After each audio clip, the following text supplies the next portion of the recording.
menciptakan momentum revolusi, mereka akan melakukan itu. Kelompok-kelompok seperti inilah yang kemudian membuat sejarah Islam itu menjadi kelam. Assalamualaikum warahmatullahi wabarakatuh. Salam datang di Sorban 22. Saya akan mengajak kalian yang masih ragu terkait polemik mazhab Habib palsu. Dan ini adalah video yang tepat untuk kalian yang sedang mencari tahu tentang kebenaran tesis Kiai Imaduddin Utsman Al-Bantani. Mari kita simak bersama video dari Gus Islah Bahrawi. Sayyidina Muhammad wa ala ali Sayyidina wa maulana Muhammad. Saya seminggu yang lalu saya terlibat dalam konferensi internasional oleh Presiden Somalia, Kementerian Agama Somalia, Kementerian Luar Negeri Somalia, dan Kementerian Sosial Somalia. Mereka ingin tanya, apa sih kuncinya di Indonesia ini untuk meredam intoleransi radikal dan teror?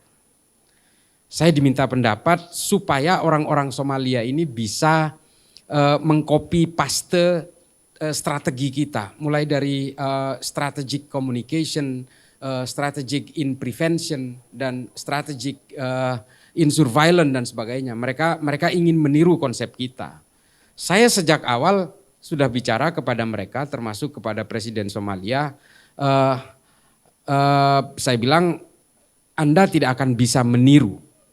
Tidak akan bisa meniru konsep kita di Indonesia. Pertama, kita itu punya bermacam-macam agama. Kita ada ribuan pulau, ada ratusan bahasa, ratusan ethnical groups.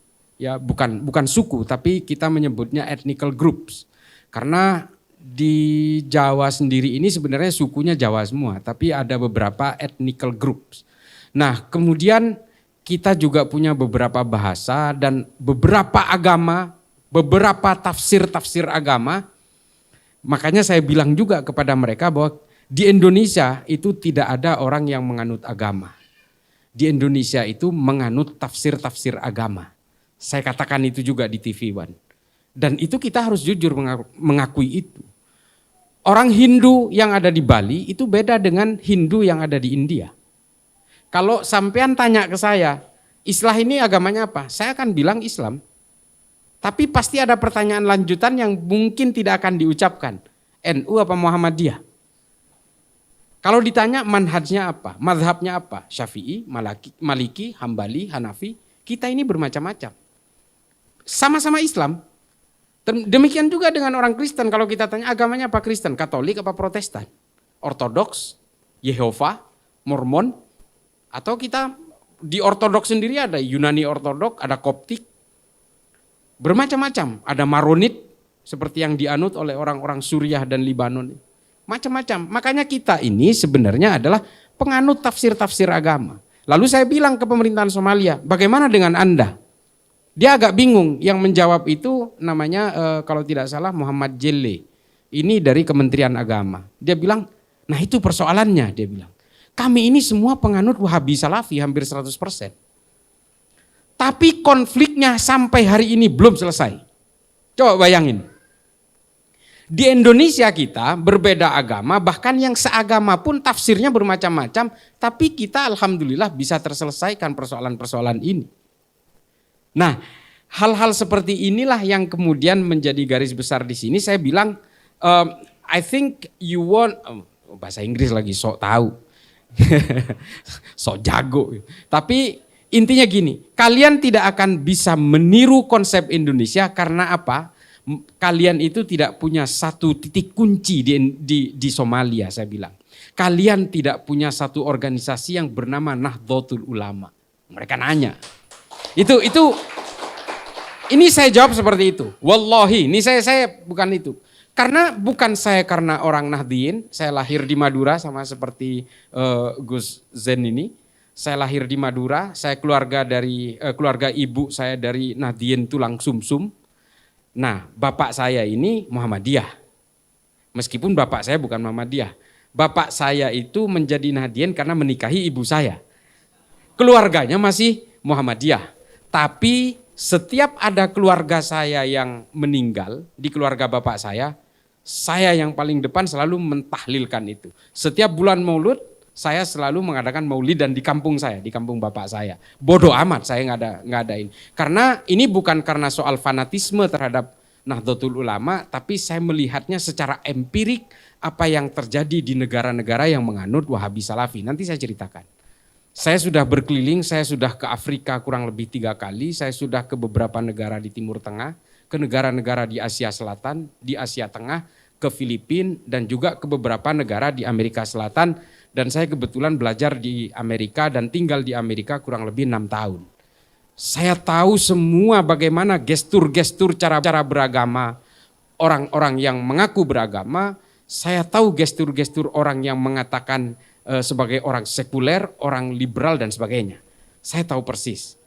Oleh karena itu, saudara-saudaraku sekalian, kemudian apa yang saya bisa berikan kepada orang Somalia, saya bilang, Anda harus bisa mendirikan sebuah organisasi yang setidaknya mirip dengan NU. Saya ceritakan, NU itu adalah semua dimulai dengan akulturasi agama, akulturasi budaya. Saya jelaskan seperti itu. Dan mereka memang tidak punya itu. Ini persoalannya. Kekuatan 2 politik terbesar di Somalia, sesama Wahabi Salafi ini bentrok. Satu berafiliasi ke Arab Saudi, satu ke Qatar. Ini sama-sama Wahabi Salafi. Al-Shabaab yang melakukan pembantaian di negara-negara tanduk Afrika dan menguasai setengah wilayah Somalia ini penganut paham yang sama, Wahabi Salafi juga. Kekuatan-kekuatan di dalam tentara dan polisi di Somalia itu dipimpin oleh sebuah organisasi kajian Islam yang namanya Al-Ittihad Al-Islamiyah yang dipimpin oleh seorang jenderal. Wahabi Salafi juga, coba bayangin. Orang yang ingin memerangi terorisme dan terorisme yang ingin diperangi pahamnya sama. Makanya saya bilang we have 4 points, kita punya 4 poin yang harus dilakukan di dalam negara Somalia. 1, mereka harus punya Pancasila. Ini berat sekali. Saya ceritakan mengapa Pancasila ini bisa diterima oleh mayoritas orang Islam. Saya ceritakan mulai dari Mbah Hashim dan sebagainya. Panjang kalau saya ceritakan di sini dan saya yakin teman-teman tahulah itu. Kemudian yang kedua, mereka ini tidak mau berdampingan dengan orang yang berbeda. Karena kalian, saya bilang, menganut faham-faham Ibnu Taimiyah yang memang tidak menghendaki perbedaan. Kalian ini adalah penganut faham-faham dari Said Qutb dalam Fi Dhilalil Quran, Ma'alim fil Thoriq, dan faham-faham yang dianut oleh Muhammad Qutb dalam Jahiliyatul Qarnil Ishrin, dan juga kalian ini terlalu terbiasa dan luas untuk memberikan pemahaman-pemahaman Abu Bakar Nadi dalam Idarat at-Tawahhush. Sehingga kalian ini berperang bukan ingin mematikan brutalitas. Tapi kalian sebenarnya adalah merebutkan porsi-porsi brutalitas itu. Hari ini pemerintahan di Somalia juga melakukan praktek-praktek brutalitas. Bukan atas nama agama, bukan atas nama tafsir, tapi atas nama politik. Ini adalah gestur-gestur yang terjadi dan yang merusak sejarah Islam selama 1400 tahun. Dan ini dipraktekkan oleh Somalia, dipraktekkan oleh Boko Haram di Nigeria, dipraktekkan oleh Jabhat al-Nusra di Suriah, dan dipraktekkan oleh Laskar at-Taiba di Pakistan, Afghanistan, dan di sebagian negara bagian India seperti Jammu dan Kashmir.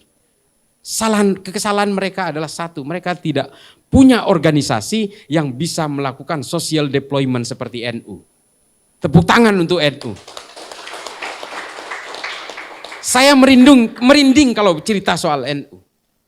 Terus terang, wallahi, karena memang NU ini tidak dipunyai oleh negara manapun di dunia.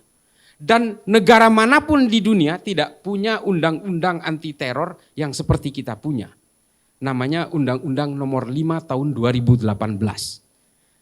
Dulu undang-undang teror kita itu adalah Undang-Undang Nomor 15 Tahun 2003. Orang melakukan tindakan teror baru bisa ditangkap.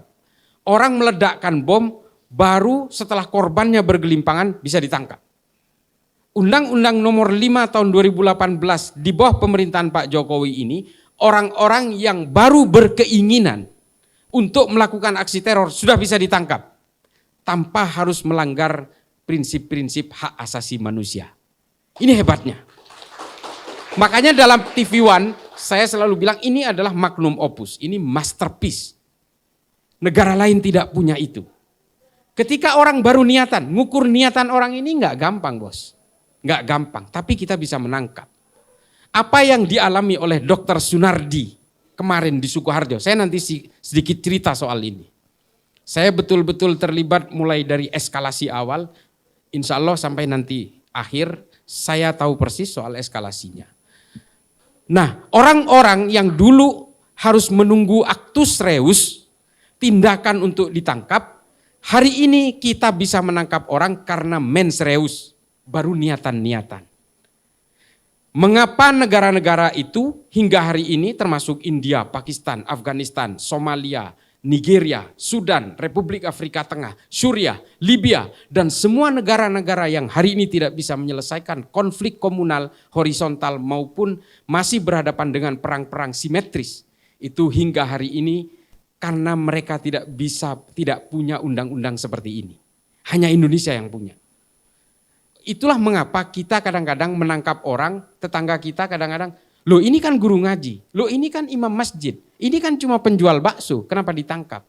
Karena setiap metodologi terorisme di atas permukaan selalu mereka tampil normal. Selalu mereka mengelabui itu. Dan ini tahu nggak? Ini adalah praktek-praktek khawarij dari sejak zaman dulu. Mereka berusaha menginfiltrasi terhadap setiap pemerintahan mulai di zaman Bani Umayyah, Bani Abbasiyah, Bani Umayyah di Eropa, Kesultanan Ottoman, semua diinfiltrasi oleh mereka dan mereka berpura-pura hidup normal sehingga akhirnya ketika mereka berhasil menciptakan momentum revolusi, mereka akan melakukan itu. Kelompok-kelompok seperti inilah yang kemudian membuat sejarah Islam itu menjadi kelam.